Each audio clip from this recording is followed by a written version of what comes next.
Friends नमस्कार, आप सभी साथियों को आपके अपने यूट्यूब चैनल डॉक्टर फलाह हरी ईएस सेंटर में स्वागत करते हैं। फ्रेंड्स हम वेलकम करते हैं। फ्रेंड्स आज का जो टॉपिक है काफ़ी इंपॉर्टेंट है। आज हम बात करेंगे फीवर और पायरेक्जिया के ऊपर।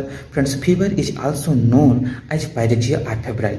फ्रेंड्स जो हमारा पीजी का थीसिस बना था वो पायरेक्जिया के ऊपर ही बना था। फ्रेंड्स तो आइए हम बात करते हैं कि जो पायरेक्जिया है ये क्या है, यानी कि फीवर क्या है, हमारे शरीर में इसके क्या सिम्टम्स दिखेंगे, इसके कॉजेस क्या हैं, फिर कितने डिग्री पे इसको किस कैटेगरी में रखा गया है, तथा इसके बेस्ट इलेक्ट्रोहोम्योपैथी के माध्यम से अपन ट्रीटमेंट कर सकते हैं। जो भी काजेस है इसको अपन ठीक कर सकते हैं और हम एक हेल्दी लाइफ एंजॉय कर सकते हैं। उसके पहले आप चैनल में नए हैं तो चैनल को सब्सक्राइब जरूर कर लीजिए, बेल आइकन को ऑन कर लीजिए। वीडियो अच्छा लगे तो इसको लोगों तक जरूर पहुँचाइए।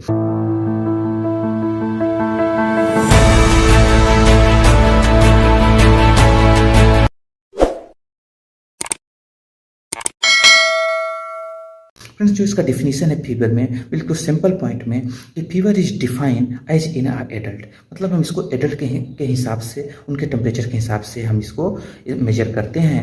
N oral body temperature above 100.4 degree Fahrenheit to, इसी को अपन सेंटीग्रेड में भी ले सकते हैं फ्रेंड्स, कि 38 degree centigrade is indicate to the fever, है ना। यानी कि कहने का मतलब फ्रेंड्स कि अगर 100.4 डिग्री फ़ारेनहाइट या सेंटीग्रेड में आप इसी को ले सकते हैं कि 38 डिग्री सेंटीग्रेड तक अगर आपका टेम्परेचर है तो आपको फीवर है फ्रेंड्स। क्योंकि जो नेचुरल टेम्परेचर बॉडी का माना गया है, जिसमें आपको हेल्दी पर्सन कहा जाएगा, वो होता है फ़ारेनहाइट में 98.6 फ़ारेनहाइट, और सेंटीग्रेड में आप लेंगे तो 37 डिग्री सेंटीग्रेड। फ्रेंड्स ये एक मेजरमेंट यानी कि टेम्परेचर जो मापने का एक मेथड है फ्रेंड्स, है ना, फ़ारेनहाइट और सेंटीग्रेड। इसमें यानी कि थर्मामीटर के माध्यम से आप इसको चेक कर सकते हैं, वहाँ पे फ़ारेनहाइट और सेंटीग्रेड दोनों के आते हैं। फ्रेंड्स इसको कन्वर्ट करने के लिए फार्मूला है, आप उसके माध्यम से कन्वर्ट भी कर सकते हैं। अगर आपने जैसे 37 डिग्री सेंटीग्रेड टेम्परेचर है आपका, तो उसको आप फ़ारेनहाइट में कन्वर्ट कर सकते हैं। उसके लिए फार्मूला है, आप गूगल में चेक कर लीजिएगा, निश्चित तौर पर आपको पता भी होगा। तो उसके माध्यम से आप इसको कन्वर्ट भी कर सकते हैं फ़ारेनहाइट से सेंटीग्रेड, सेंटीग्रेड से फ़ारेनहाइट में। तो आगे हम लोग अपने पॉइंट में आते हैं, जो मेन चीज़ें हैं फ्रेंड्स। जैसा कि अपन ने आपको नेचुरल टेम्परेचर बताया, अब यहाँ पे एक बहुत इंपॉर्टेंट जानकारी आपको देना चाहता हूँ फ्रेंड्स, कि यानी कि 1 पॉइंट फ़ारेनहाइट यानी कि 1 डिग्री फ़ारेनहाइट टेम्परेचर आपका अप डाउन अगर होता है तो आप नॉर्मल में हैं। सेंटीग्रेड में नहीं, ध्यान रखिएगा, 1 डिग्री सेंटीग्रेड हो जाएगा तो आपको तो बुखार है। फ़ारेनहाइट 1 डिग्री फ़ारेनहाइट अगर आपका टेम्परेचर इधर उधर होता है, वो हर इंसान के शरीर में होता है, प्रतिदिन होता है, और वो फिक्स नहीं रह सकता फ्रेंड्स। लेकिन इससे ज़्यादा अगर हो तो फिर आपको कहीं ना कहीं शरीर में इन्फेक्शन है। अब फ्रेंड्स यहाँ पे हम एक जानकारी दे देना चाहते हैं कि जो फीवर है वो किसी प्रकार की कोई बीमारी नहीं होती, बल्कि वो हमको आपको इंडिकेट करती है कि शरीर के अंदर कोई फॉरेन पार्टिकल, कोई माइक्रो ऑर्गेनिज्म इंटर कर गए हैं, या कि शरीर के अंदर जो ऑटो मैकेनिज्म सिस्टम है वो एक्टिव हो गया है, जिसके बाद हमको आपको फीवर देखने को मिलता है। फ्रेंड्स यहाँ पे आपको जानकारी हम ये देना चाहते हैं कि जैसे हमने पूर्व में एक वीडियो बनाया था कि एंटीजन एंटीबॉडी क्या होते हैं, उसके ऊपर अपन एक वीडियो बनाया था, उसको आप जरूर देख लीजिएगा फ्रेंड्स। उसमें हमने ये चीज़ें बताई थी कि जैसे कोई भी माइक्रो ऑर्गेनिज्म शरीर के अंदर इंटर करते हैं तो शरीर के अंदर जो ऑटो मैकेनिज्म सिस्टम है वो एक्टिव होता है और उसको प्रोटेक्ट करता है, उसको नष्ट करता है। तो उस प्रक्रिया में हमारे शरीर का टेम्परेचर निश्चित तौर पर बढ़ जाता है फ्रेंड्स। अब आइए हम बात करते हैं कि इसके जो कॉजेस हैं वो क्या हो सकते हैं फ्रेंड्स। सबसे पहले इन्फेक्शन एंड मैलिग्नेंसी। जैसा कि आपको पता है फ्रेंड्स कि जो इन्फेक्शन है, इन्फेक्शन में माइक्रो ऑर्गेनिज्म हो सकते हैं, माइक्रो ऑर्गेनिज्म जैसे वायरस हैं, बैक्टीरिया हैं, फंगल है ना, इस प्रकार से बहुत सारे और सीजनल जो वायरसेस होते हैं, बैक्टीरिया होती हैं, उनके माध्यम से हमारी शरीर इन्फेक्टेड होती है और हमको फीवर देखने को मिलता है। जैसे मलेरिया हो गई, टाइफाइड हो गया, डेंगू हो गया, है ना, ट्यूबरकुलोसिस हो गया, प्लेग हो गया, कई चीज़ें हैं इनके माध्यम से होती है। फिर और भी कारण हो सकते हैं फ्रेंड्स, जैसे एलर्जिक रिएक्शन भी हो सकता है शरीर के अंदर। बहुत सारे लोगों को एलर्जिक रिएक्शन रहता है, किसी को डस्ट से, किसी को कोल्ड से है, किसी को फूड से है, किसी को बहुत सारी चीज़ों, किसी को अन्य चीज़ों से भी देखने को मिलती है। फिर हीट स्ट्रोक एंड डिहाइड्रेशन। जैसा कि आपको पता है फ्रेंड्स, गर्मी के दिनों में लोग बाहर निकलते हैं तो उनको सन स्ट्रोक लग जाता है, शरीर डिहाइड्रेट हो जाती है, कई कारण भी हो सकते हैं जो कि फीवर आता है। फिर friends surgical trauma and crossing injury, कई इंजुरी हो जाती है फ्रेंड्स, और सर्जिकल ट्रॉमा भी हो सकता है या कि उससे भी ट्रॉमा हो सकता है। कई कारण हैं इन इनके माध्यम से आपको फीवर देखने को मिलता है फ्रेंड्स। अब आइए हम बात करते हैं जो फीवर के टाइप्स बताए गए हैं फ्रेंड्स। इसमें 3 टाइप्स बताए गए हैं। कंटिन्यूअस फीवर पहला है, दूसरा है रिमिटेड फीवर और तीसरा है इंटरमिटेंट फीवर। फ्रेंड्स अब हम यहाँ पे बात करेंगे सबसे पहला कंटिन्यूअस फीवर के ऊपर। ये क्या है? ये जो फीवर होती है फ्रेंड्स, ये 24 आवर्स रहती है और 24 आवर्स के हिसाब से सभी का मेजरमेंट करेंगे। 1 degree Fahrenheit to 1.5 degree Fahrenheit जो टेम्परेचर है वो आपका अप डाउन हो सकता है। इसको अपन कंटिन्यूअस फीवर कहते हैं फ्रेंड्स। इसके काजेस क्या क्या हो सकते हैं, किन किन बीमारी, किन किन इन्फेक्शन के बाद ये देखने को मिलती है? वह सेरेब्रो स्पाइनल फीवर है फ्रेंड्स, आयरी फीवर हो गया यानी कि रूमेटॉइड अर्थराइटिस के बाद, या कि रूमेटॉइड फीवर भी आपको देखने को मिल सकता है। प्लेग हो सकता है, काला जार हो सकता है फ्रेंड्स, और ट्यूबरकुलोसिस का भी इन्फेक्शन हो सकता है। अब हम आगे बात करेंगे फ्रेंड्स सेकंड नंबर यानी कि रिमिटेड फीवर के ऊपर। इस फीवर में आपको देखने को मिलेगा कि बेरिंग कंडीशन होता है इसका, यानी कि 2 डिग्री फ़ारेनहाइट ये 24 आवर्स में अप डाउन ये होती रहती है। जैसे ये जो फीवर है रिमिटेड फीवर, ये हॉस्पिटल में या इसके केसेस हम लोगों के पास ज़्यादा आते हैं फ्रेंड्स। इसका जो कारण है जैसे मलेरिया है, टाइफाइड है, इन्फ्लुएंजा लाइक डिसीजेस हैं और टॉन्सिल हो सकता है, ब्रोंको, निमोनिया, डिप्थेरिया, ट्यूबरकुलोसिस जैसे कई माइक्रो ऑर्गेनिज्म के इन्फेक्शन के बाद ये चीज़ें देखने को मिलती है फ्रेंड्स। अब हम आगे बात करेंगे फ्रेंड थर्ड नंबर जो इंटरमीडिएट फीवर है। ये फीवर टेम्परेचर ये फ्लक्चुएंट होता है फ्रेंड्स, यानी कि ये अस्थिर रहता है, कभी कम कभी बिल्कुल से एकदम से ठीक हो जाएगा, फीवर बिल्कुल नॉर्मल हो जाएगा, नॉर्मल टेम्परेचर हो जाएगा और कुछ देर बाद के पुनः आ जाएगी, यानी कि रिपीटेट करती रहती है फ्रेंड्स। इसका कारण काला जार भी हो सकता है, पल्मोनरी जो डिसीजेस हैं, ट्यूबरकुलोसिस हो सकती है और फिर लीवर डिसऑर्डर्स हो सकता है, एब्सेसेस हो सकते हैं, लेप्रोसी यानी कि कोढ़ जिसको अपन बोलते हैं, फिर मैग्नेंसी, कई कारण भी हो सकते हैं जो कि ये भी देखने को मिलती है। तो फ्रेंड्स हमने बिल्कुल शॉर्टकट में फीवर के बारे में बात किया, इसके कॉजेस के बारे में बात किया, इसके सिम्टम्स के बारे में बात किया।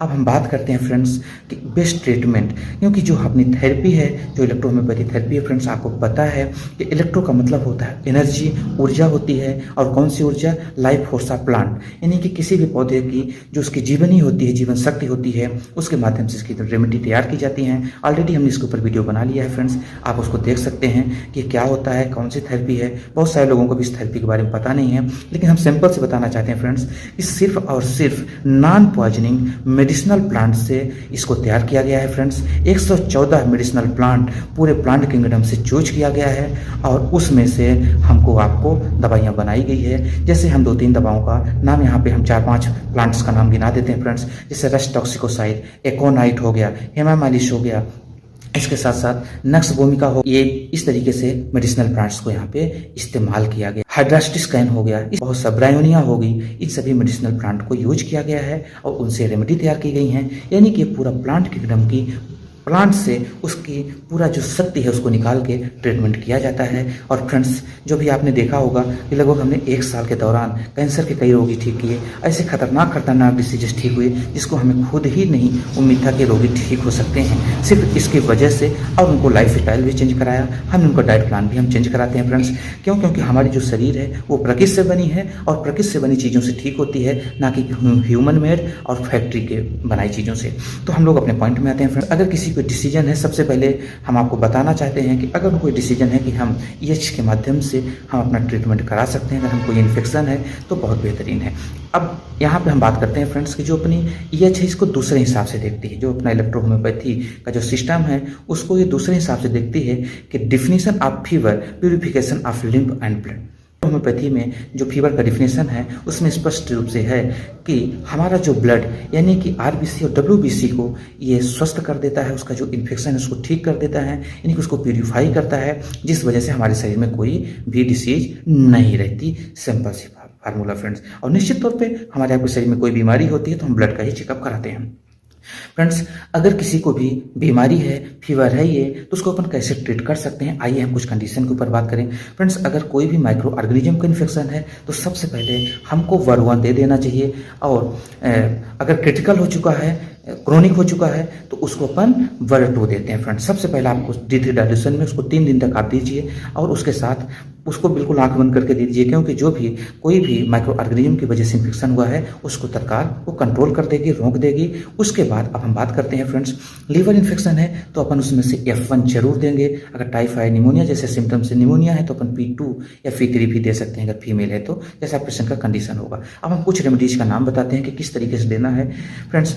सबसे पहले इसका जो रेमेडीज है इसमें क्या क्या चलेंगे, किसी प्रकार का फीवर हो तो F1 चलेगा, S10 चलेगा। S10 में उनको बार बार नौजिया का लक्षण देखने को मिलेगा, भूख नहीं लगेगा। F1 में भी उनको खाने का टेस्ट नहीं मिलेगा, बुखार बार बार बनी रहेगी।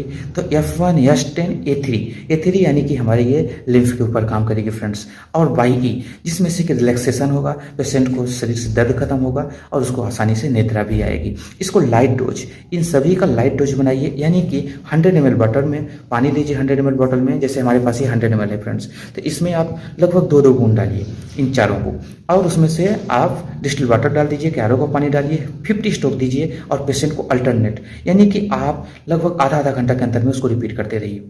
कब तक? जब तक कि उसका टेम्परेचर नेचुरल नहीं हो जाता।